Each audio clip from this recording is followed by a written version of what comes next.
Ladies and gentlemen, welcome back to Driven Wyld. Today we are talking about I got suspended on DeliverThat. Here's how I got back on. Unfortunately, this morning I ended up getting suspended on DeliverThat, and it was kind of disheartening, but to be totally transparent, I kind of get why. And that said, doing so did cause a lot of drawbacks, but I wanted to make sure that you guys know how to fix this in the event that you find yourself in this position. So in this video, we are talking about how I got suspended on DeliverThat, what I did to get back on, and everything in between. But before we do that, let's go over a quick disclaimer. The content of this video does not contain as never intended to be legal, business, financial, tax, or health advice of any kind. This video is for entertainment purposes only. It is advised that you conduct your own research and consult qualified professionals before applying anything you find online. I also want to be clear that this is more than just market dependent. It's very case by case. So what applies to me in my life and what happened with you may not be the same thing and may not apply to you. So with that said, let's get started. Why I got suspended. So this past Saturday, I had an order on DeliverThat in the morning, like 5 a.m. kind of morning. I usually like to take those orders. I like to take them so I have more time throughout my day and I don't have to feel as pressure to make a certain amount of money during the remainder of the day. No sense of deadline pressures, and I don't have to choose between paying bills and building businesses. That said, I have alarms set for those times. That way I could get up and do them without an issue. All of those alarms were on my phone, which went through some kind of update in the middle of the night, and for some reason didn't just turn my phone back on. I didn't even realize that until I woke up at 8 a.m. the next morning. I slept right through the order. I caused the no-show. I am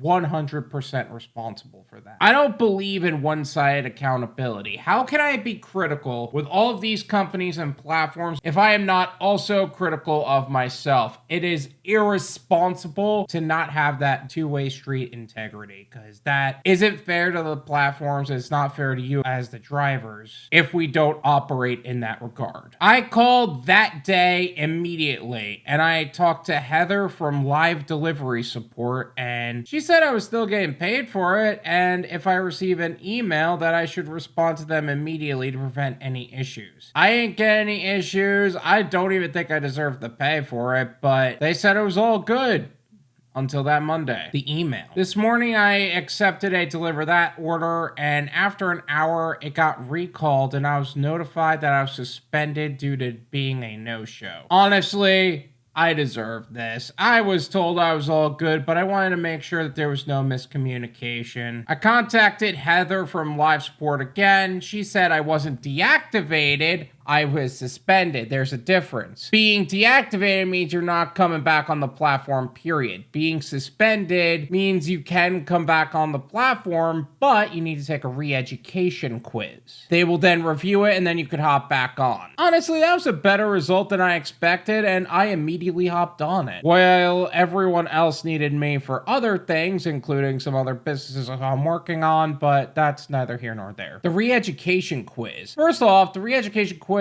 is similar to your preferred driver quiz, where you will go through the test, answer all the questions as effectively as possible, and they will give you a % at the very end. You can take it as many times as you need, but you do need 100% to pass. There are some policies that they were talking about that made sense. Others are a little bit confusing. There's a difference between driver support and live delivery support, which makes no sense to me. Not all policies are clearly listed in the mentioned articles, and there were some errors along the way, like restricted access to certain articles about policies and technical glitches. I was able to get 97%, but apparently there were 2 questions I was having a challenge with. I contacted Driver Experience on the phone and talked to Kara about this, and she was able to help me out. They say somewhere on the website that they can't really help you because you need to be resourceful and blah, blah, blah.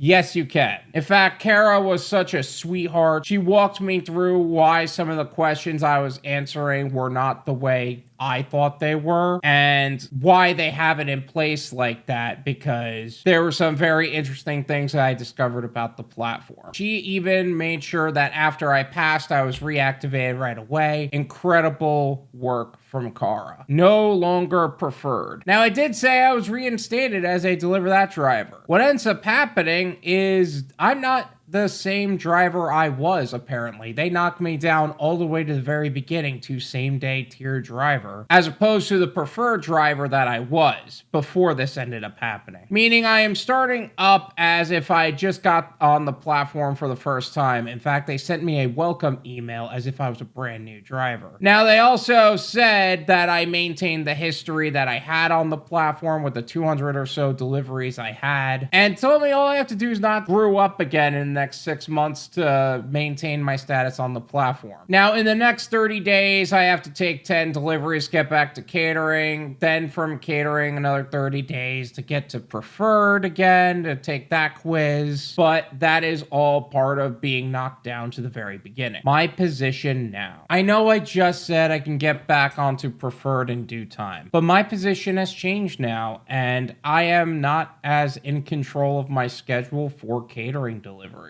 I'm building up startup ventures. I'm expanding the channel to greater heights and across platforms, including my own. I'm building out this website too. I also have other platforms that I can work on in the meantime so I can maintain a cash flow while I am building this back up, but I don't have to feel forced to take lower quality orders while waiting to be eligible for preferred driver status. That said, I'm only able to maintain that position because I maintained a properly diversified gig portfolio, a developed exit strategy, and I made sure I have other avenues of income, such as the ones that you can find on the Driven Wyld Discord community. The Driven Wyld Discord community is exclusive for gig workers looking to expand their knowledge and expertise in the self-employment and entrepreneurial realms. I partnered with high-level professionals to bring you the most exclusive benefits based on your personal needs as a gig worker. Exclusive professional opportunities and gig postings. More live streams with high-level professionals in our industry. Educational systems to help you build your own dispatch company, as well as other scalable opportunities. Whether you're a gig worker looking for more opportunities to earn, or an exit strategy because the gig economy is an income bridge, what would be a long-term goal and not the goal, and you would like to have something with more growth potential and scalability, there is something here for you. Check the link in the description and get started on making the most amount of money in the least amount of time in the safest possible way. Thank you so much for watching. I really appreciate it. As always, make sure to hit the like button, subscribe if you're new, and I'll see you guys next time.